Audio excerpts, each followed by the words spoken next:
Good morning. We are going to fix the overflow from the sediment pond down to the new pond. The overflow is pretty nice. It's concave, the water runs in the middle, but we had a pretty big event where it actually pushed the rocks. You can see there's a void there, a lot of voids in here, and if you go down further you can see the rocks that got moved, and then you can see all this right here. This is actually probably more the erosion spot, because in a big rain event, as it takes this corner, it's going to want to rise up, and it just took those rocks, carried it down. So we're going to realign these rocks, but we're going to do what I should have done to begin with, which I was told to do and didn't do it. I just forgot about it, which is placing smaller rocks in here. I mean, this is an example. If you don't lock the rocks in, what can happen. I mean, look at this. This is just a big area that doesn't have any rocks.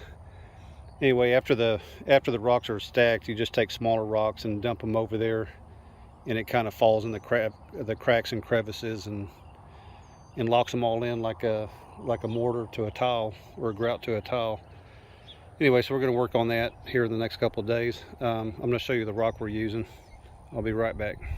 This is actually the other side. I wanted to show you real quick. So it overflows here, but it's a wide flat area that was kind of graded to kind of gently move the water down here and then take it down here. But looking at this one here, I mean, there's been no major disturbance on it. It's still pretty nice. This wasn't locked in either, but I think because the water is so wide, and because the new pond holds so much water and limits the outtake.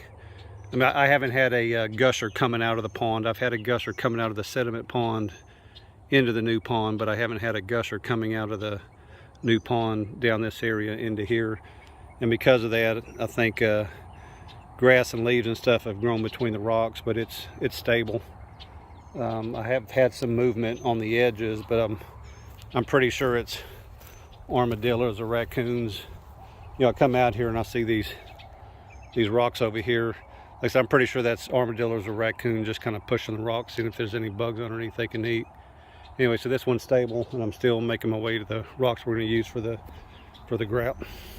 Okay, so here's what we're using. This is actually crushed granite, and I've got this rock crusher for a skid steer. It does take a high flow option on the skid steer, which is what we have, but it's got these two plates right here that I guess when it's running, it's just going like this, and the pieces fall down as it gets narrower as it gets to the bottom where it's finally crushing it. I'll probably for my closing on this video, I'll probably show it operating.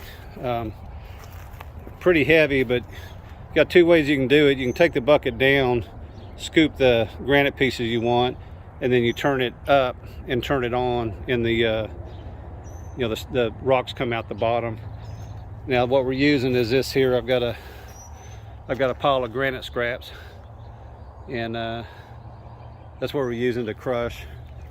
Anyway, I think the size of it here, you can see what we got. Anyway, just a waste stream product. Anyway, not only can you scoop it, a more efficient way to do it is just leave it upright, and one or two people is just throwing the rocks into it. Let me step back here. If I were to put the bucket right here, then two people would just be throwing scraps in constantly. I mean, that's a lot quicker than this thing trying to scoop it up and then move it back to this side and dump it. Anyway, that's what we're using. Like I said, I'll make sure I show it to you operating probably at the last 5 seconds of this video.